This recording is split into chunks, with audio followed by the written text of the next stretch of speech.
Donald Trump telling Bill O'Reilly that he considers tomorrow's debate a big league deal. But is Mr. Trump the real deal? Someone who can go toe-to-toe in a formal debate setting? I think you have to be yourself. You have to be who you are. I don't have any pollsters. I know the other folks have pollsters, and everything's got to be just perfect. The fact is, the pollsters oftentimes they don't work. If they were any good, why aren't they running? So I really just want to be myself.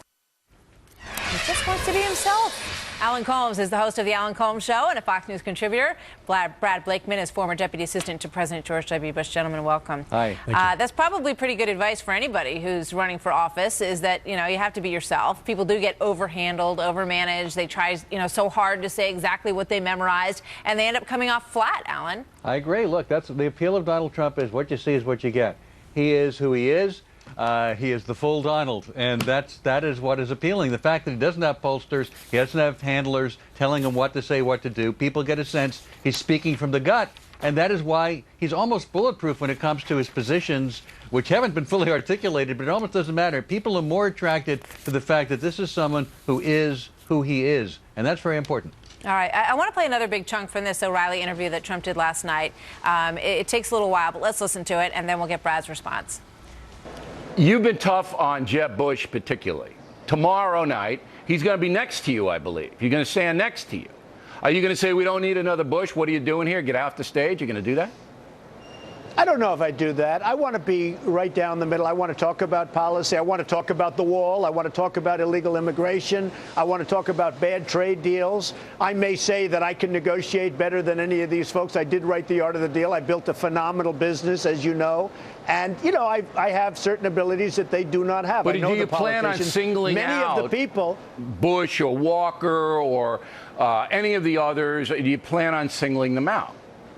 I'm not looking to do that. I'm not looking to hurt anybody. I'm not looking to embarrass anybody. If I have to bring up deficiencies, I'll bring up deficiencies. But certainly I'm not looking to do that.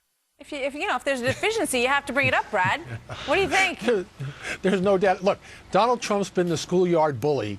He's been running around calling people losers, calling people he's running against weak or indecisive.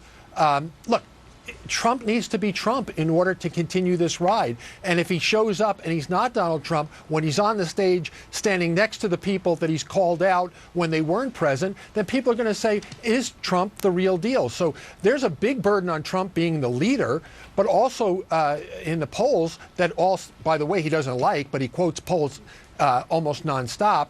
If Trump doesn't show up, he loses. People expect that Trump needs to confront these people, and if he doesn't do it, then he's going to let his constituency down. Brad, are you warming up to him at all? Me, no. No. Alan? A little bit.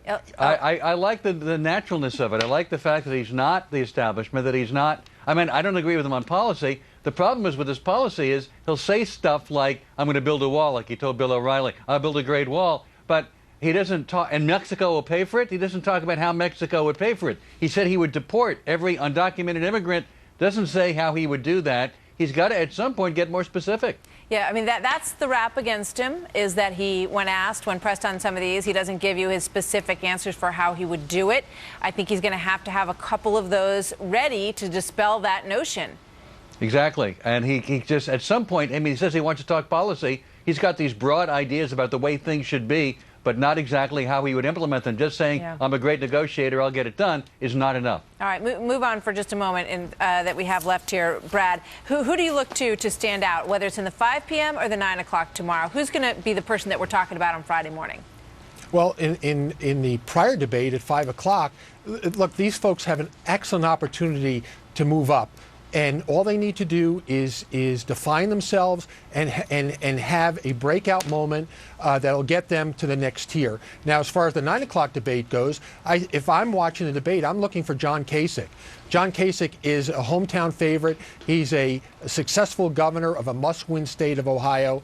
And he's more plain talking, more moderate, and I think very appealable. So although he's new, he may be the freshest face on that stage. And of course, there's going to be a lot of pressure on Jeb Bush.